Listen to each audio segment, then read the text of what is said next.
What is up, family? We have another Patreon request. We got Kajbe presents Mon service militaire numéro 1. Les classes. Maybe this is about somebody who's really okay. This could be cool. This could be interesting.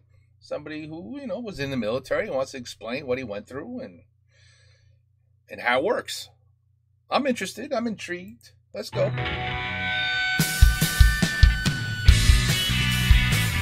12 années sous les drapeaux à servir les intérêts de la France. Une carrière courte mais fascinante où ont alterné les moments de bonheur intense et les phases de grande souffrance. Une période si proche qui pourtant me semble déjà si lointaine. Une expérience dont je ne suis pas vraiment sorti indemne. L'armée m'a beaucoup pris. 12 years he was in it. Okay. Mais elle m'a également beaucoup donné. Si je suis ce que je suis, c'est grâce ou à cause de l'armée. Frères et sœurs qui avez choisi l'uniforme pour honorer votre patrie, à jamais vous avez mon respect. L'amour du soldat pour l'armée n'est pas réciproque. Le soldat le sait, mais il s'en moque. De mon incorporation à mon retour à la vie civile, depuis la forêt noire jusqu'au vignoble charentais, des montagnes de Yougoslavie aux forêts de la Côte d'Ivoire, je vous offre ma vie de soldat, je vous offre mon histoire. Oh. Voici les chroniques du guerrier de l'Apocalypse. Oh, alright, this is... Yeah, okay, this is cool, okay. Non mais attends, c'est de moi que ça parle ce truc-là? Ouais, mais rappelle-toi, t'as pas toujours été une épave. Épisode 1. Les classes dans l'armée de terre. J'ai commencé mon service militaire il y a plus de 20 ans. Depuis, beaucoup de choses ont changé dans l'armée, à commencer par le fait que le service militaire n'existe plus. Mon expérience d'appelé du contingent au sein de l'armée française est sûrement très différente de celle de nombreux autres conscrits qui ont effectué leur service dans d'autres bases militaires et à d'autres époques. Ce que je vais vous raconter n'est qu'un témoignage très subjectif.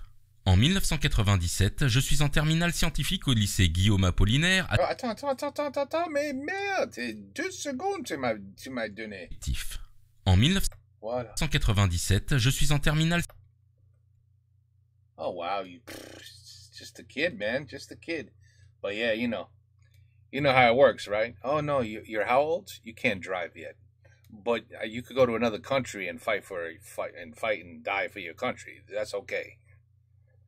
I mean, c'est un garçon, c'est rien ça.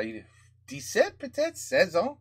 Scientifique au lycée Guillaume Apollinaire à Thiers, dans le Val-de-Marne. J'ai l'intime conviction que je vais foirer lamentablement mon bac et j'en ai carrément rien à branler. J'en ai marre de l'école et je n'ai qu'une chose en tête, m'évader du cocon familial pour partir à l'aventure. Ça tombe bien, à cette époque, tous les jeunes hommes français ont pour obligation d'effectuer un service national d'une durée minimum de 10 mois. Et croyez-moi sur parole, il y en a beaucoup que ça faisait bien chier de passer 10 mois à l'armée. D'ailleurs, en y repensant, c'est étrange, les femmes n'ont jamais gueulé au sujet de cette obligation concernant exclusivement les hommes. Va savoir, on n'avait peut-être pas encore inventé le féminisme à l'époque. Isn't that funny? Isn't that interesting? That's a good point. Today, in 2025, the women are always like, we want equal rights. Okay, can we send you to fight and die for your country? Women? You want to go to the army and fight? I mean, yes, they do. Plenty do, voluntarily. But what about if you... No, you don't have a choice. Like the men, allez, you got to go to the army. You're okay with that, right? Because you want equal rights. That's a good point.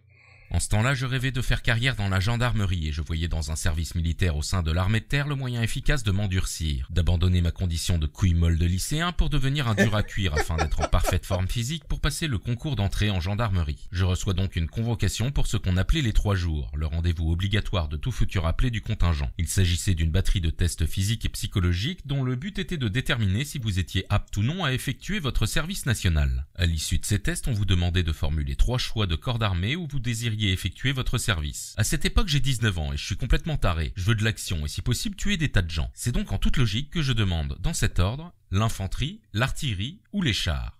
Les résultats de mes tests étant plutôt bons, je suis persuadé qu'on m'enverra dans un régiment d'infanterie bien bourrin où je pourrai assouvir ma soif de sang. Mes tests terminés, je rentre chez moi en métro en arborant fièrement mon t-shirt de l'armée de terre. Eh Théma, le gars il a un t-shirt du Front National. La vie de ma mère, je lui niquais sa race. Oh putain, c'est comme ça que je meurs. Bon, essaye au moins de mettre 2-3 patates de forain avant de crever, histoire d'avoir une fin honorable. Mais finalement, un des jeunes avait un frère dans l'armée de terre et a reconnu le logo du t-shirt. Du coup, on a discuté, ça s'est bien passé. Mais j'ai quand même changé de slip en rentrant chez moi. Quelques semaines plus tard, je reçois mon ordre d'appel ainsi que mon affectation. J'effectuerai mon service militaire en Allemagne, à Aachen, au 42e régiment de transmission. Première déception, on m'envoie pas dans l'infanterie. Du coup, mes chances de commettre des massacres de masse sont fortement complètement compromise. Deuxième déception, putain, on m'envoie dans les transmissions. Bordel, je veux faire l'armée pour devenir un homme et c'est Baltringue qui m'envoie dans les trans. En août 1997, je quitte ma famille et je dis adieu à mon enfance. Je pars à l'armée. À mon arrivée au régiment, je rejoins une des 8 FIC. Formation, instruction au combat. Des groupes de jeunes branleurs encadrés par des instructeurs qui vont avoir pour mission de nous transformer en soldats. Première constatation, pour ceux qui ont vu le film Full Metal Jacket, c'était pas si loin de la réalité. Vous vous rappelez du sergent Hartman qui gueulait tout le temps dans le film? Greatest movie ever, by the way. Pendant les classes, c'était pareil, sauf qu'on avait un sous-lieutenant Hartman, un sergent-chef Hartman, 2 sergents Hartman et un caporal Hartman. Fermez vos gueules, alignez-vous. Fini de rigoler, vous êtes dans l'armée maintenant. On me fait percevoir mon pactage, l'ensemble de mes équipements militaires, et c'est parti pour un mois de formation initiale. C'est ce qu'on appelle couramment les classes, et ça consiste à apprendre tout un tas de trucs. Apprendre à marcher au pas. 1, 2, 1, 2, 1, 2... Marcher au pas, c'est tout con. Il suffit de marcher en rythme en levant les bras au niveau de la ceinture. C'est pas compliqué. Eh bien, vous seriez étonné par le nombre de débiles mentaux qui n'y arrivent pas naturellement. Les plus gogoles, ce qu'on appelle les psychos, arriveront même à marcher en levant les bras et les jambes du même côté. Essayez, vous allez voir, c'est pourtant vachement plus compliqué. Et en plus, ça fout bien la merde dans la section. Apprendre à faire son lit et ranger son armoire. Vous n'imaginez pas à quel point les bidasses sont pointillés sur ces détails. Le lit doit être fait selon certaines règles. En journée, le lit est en batterie et le soir, il est au carré. Et tout doit être parfaitement aligné au centimètre près en temps et en heure, sinon ça barde. T'appelles ça un lit? Refais-moi ça correctement, sac à merde. L'armoire, c'est le summum. Il y a un plan et tout doit être parfaitement rangé à sa place. Si un t-shirt a le malheur de dépasser d'1 centimètre de sa colonne, le gradé qui vérifie régulièrement renverse l'armoire en te gueulant dessus copieusement. Qu'est-ce que c'est que ce bordel? Tu sais pas lire un plan tête de bite? Refais-moi ça au carré. Apprendre à faire le ménage. Ah, les bidasses et le ménage, c'est une grande histoire d'amour. Les TIG, travaux d'intérêt général, avaient lieu 3 fois par jour. Après la douche de retour de sport du matin, après le repas du midi, et le soir après la journée de travail. Et ça, c'est pas seulement pendant les classes, pendant toute la durée de ton service, c'est la même merde. Les chiottes, les douches, les couloirs, les abords du bâtiment, 3 fois par jour, il faut tout astiquer et il y a intérêt que ça brille parce qu'à la fin de la séance de TIG, il y a la revue des TIG par les instructeurs. Et ces psychopathes, ils vérifient tout. Those psychopaths verify everything. I couldn't let... I'm not gonna lie.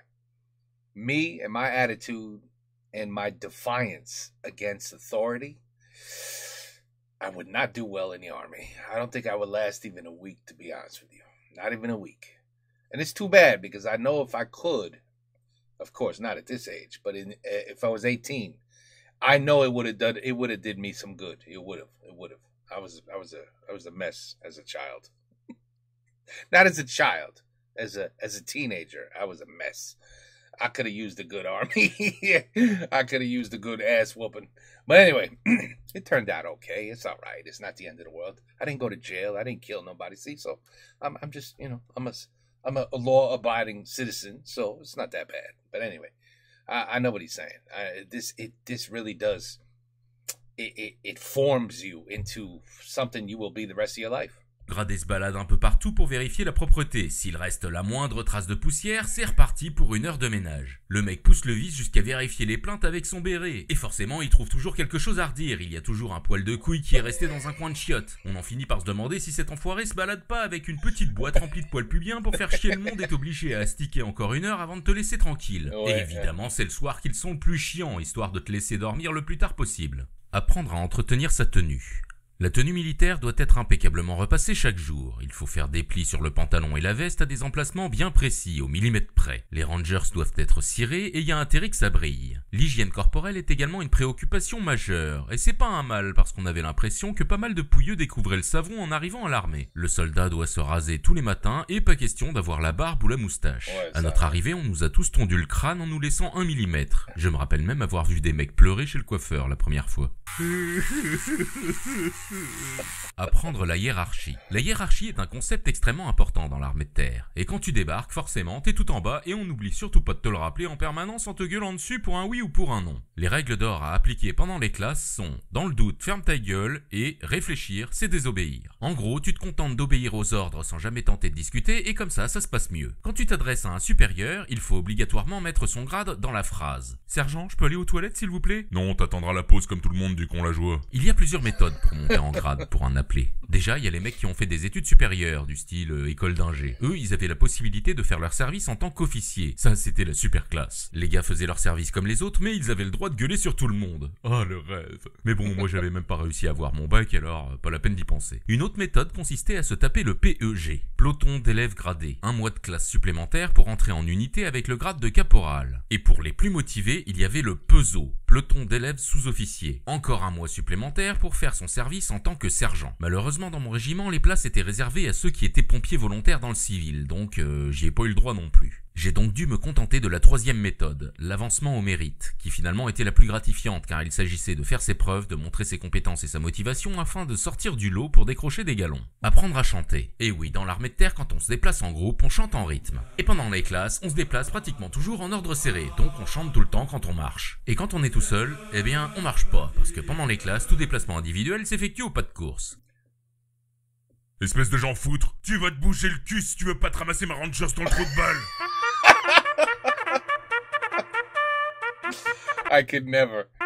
Ça, c'est la musique du réveil. Tous les matins à la même heure, on te balance ça dans les oreilles et ça va durer pendant tout ton service. Alors évidemment, t'as pas intérêt de rester 2 minutes supplémentaires dans ton lit pour décomater, car un gradé débarque dans le dortoir 5 secondes après la fin de la musique et si t'es encore au pieu, il te dégage Manu Militari. Debout. Non maman, je veux pas aller à l'école.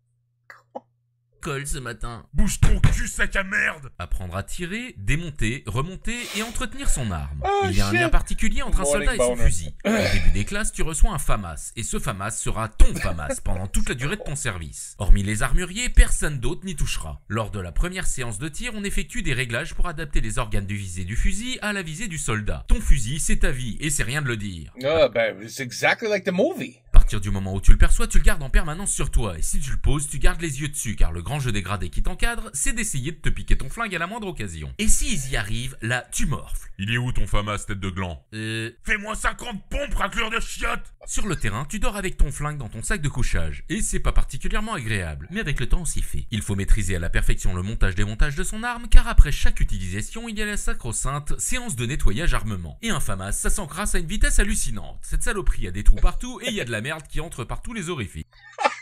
I love it. I love it. De plus, après le tir de la moindre cartouche, tu retrouves de la poudre un peu partout. Le plus chiant étant les résidus de poudre dans le canon. Au début, tu passes plusieurs heures pour que ton flingue soit nickel. Mais avec le temps, tu gagnes en efficacité et tu peux nettoyer ton FAMAS en une demi-heure. L'astuce principale consistant à remplacer les chiffons de nettoyage merdiques de l'armée par du simple papier cul. Le tir, j'ai toujours aimé ça. Dans mon régiment, on tirait au moins 2 fois par mois. En dehors des camps d'entraînement, c'était toujours du tir à 300 mètres en position allongée sur des cibles basculantes. Ma grande fierté, c'est que sur les kilos de cartouches que j'ai balancés, j'ai jamais mis une balle à côté d'une cible à cette distance.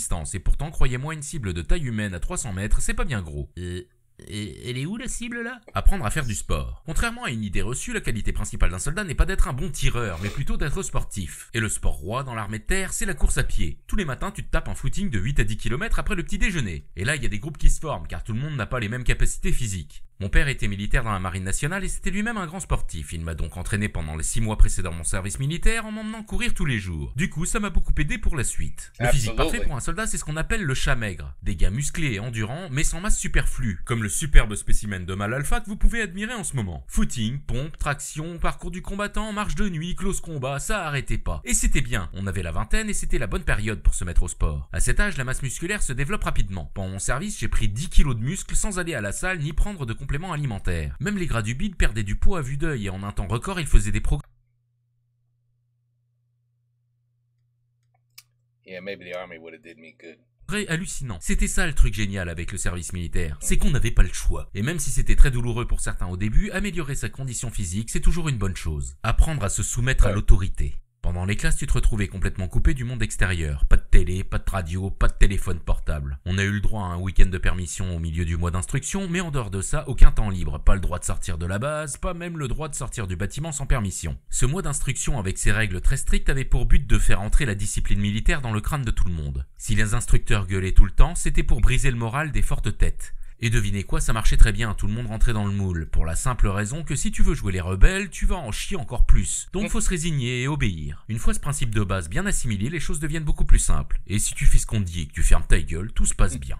Conclusion. Contrairement à l'armée professionnelle où les classes ont un objectif de sélection pour virer les éléments faibles qui n'ont pas le niveau pour rester dans l'armée, pendant le service militaire, le but était de garder tout le monde. Les classes, en plus de la formation élémentaire du soldat, servaient surtout à faire le tri entre les éléments les plus physiques qui allaient partir en compagnie de combat et les éléments les plus faibles qui serviraient dans d'autres compagnies moins prestigieuses, mais tout aussi nécessaires au bon fonctionnement du régiment. Au 42e RT, d'un point de vue purement physique, ce mois de classe pour démarrer le service n'était pas particulièrement dur, du moment que vous aviez une bonne condition en arrivant. Le manque de sommeil est tout de même particulièrement désagréable. Pendant les classes, les nuits sont très courtes et ça complique les choses, car c'est sur le plan psychologique que les classes étaient très dures pour certains. Se faire gueuler dessus et traiter comme de la merde par des inconnus est une expérience assez perturbante au départ. Pour être honnête avec vous, au début j'étais tellement stressé que je me levais toutes les nuits pour me mettre au garde à vous dans le dortoir en étant persuadé que j'en avais reçu l'ordre. Et je restais comme ça pendant plusieurs minutes avant de réaliser que c'était mon subconscient qui me jouait des tours. Wow, that's messed up. Je commençais même à me demander si j'étais pas en train de devenir cinglé. Mais heureusement, au bout d'une semaine, tout est rentré dans l'ordre. Non, franchement, dans mon régiment, les classes n'étaient pas si dures que ça. Rien à voir avec les mecs qui sont tombés chez les paras ou les chasseurs alpins, par exemple. Pendant les classes, on a fait 3 marches. 8, 15 et 20 km. À titre de comparaison, pendant les classes des paras, les mecs se tapaient un raid de plus de 60 km. Mais ce mois de formation, c'était de la gnognotte, une mise en bouche, qui une fois terminée allait déboucher sur la remise des bérets et l'affectation en unité. Pour moi, ce serait la 4e compagnie de combat. Fini la rigolade, c'est là que les choses sérieuses commencent. Les manœuvres, les camps d'entraînement, la Yougoslavie. Mais ceci est une autre histoire que je vous raconterai dans les prochains épisodes.